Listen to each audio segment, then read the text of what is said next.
నెల్లూరు జిల్లా సంఘం తిరుమన్నప్తిపై ఎస్టీ కాలనీలో పోలీసులు కాజన్ సర్చ్ నిర్వహించారు. సుమారు 400 ఇళ్లను క్షుణ్ణంగా తనిఖీలు చేశారు. అనుమానాస్పద వ్యక్తుల వివరాలు, నేరాలకు పాల్పడిన వారి వివరాలు అడిగి తెలుసుకున్నారు. పలు వాహనాలను తనిఖీ చేసి రికార్డులను పరిశీలించారు. సరైన పత్రాలు లేని 40 బైకులు, 6 ఆటోలు సీజ్ చేశారు. అనంతరం కాలనీ వాసులకు రోడ్డు భద్రత, నేరాల నియంత్రణకు, మహిళల రక్షణ చట్టాలపై డీఎస్పీ వేణుగోపాల్ అవగాహన కల్పించారు. యువత మాదక ద్రవ్యాలకు లోను కాకుండా జాగ్రత్తలు తీసుకోవాలని సూచించారు.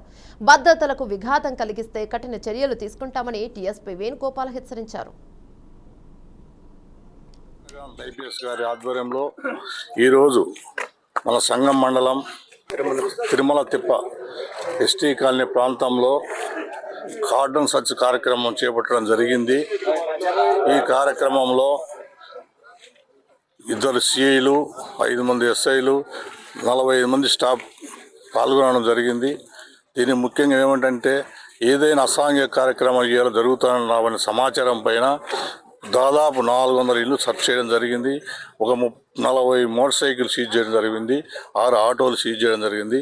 వాటికి సంబంధించిన పత్రాలు కానీ కాగితాలు కానీ ఉన్నాయా లేవో వెరిఫై చేస్తాము. ఇంకా దీనికి సంబంధించి ఎవరైనా కొత్త వాళ్ళు అనుమానాస్పదంగా ఉన్నా కానీ, ఏదే మహిళలకు సంబంధించిన నేరాలు పాల్గొన్నా కానీ, ఏదే లా అండ్ ఆర్డర్ ఇష్యూస్లు ఉన్నటువంటివన్నీ కానీ అందరినీ కూడా వాళ్ళను ఐడెంటిఫై చేయడం జరుగుతుంది. వాళ్ళ మీద తగు చర్యలు తీసుకోవడం జరుగుతుంది. అదేవిధంగా ఇదే భాగంగా ఇక్కడ కాలనీ వాళ్ళందరికీ కూడా ఈ రోడ్డు భద్రత గురించి, మహిళలపై నేరాలు జరగకుండా చూసే విధంగా సూచనలు ఇవ్వడం జరిగింది. ఈ పోక్సో యాక్ట్ సంబంధించి సూచనలు ఇవ్వడం జరిగింది.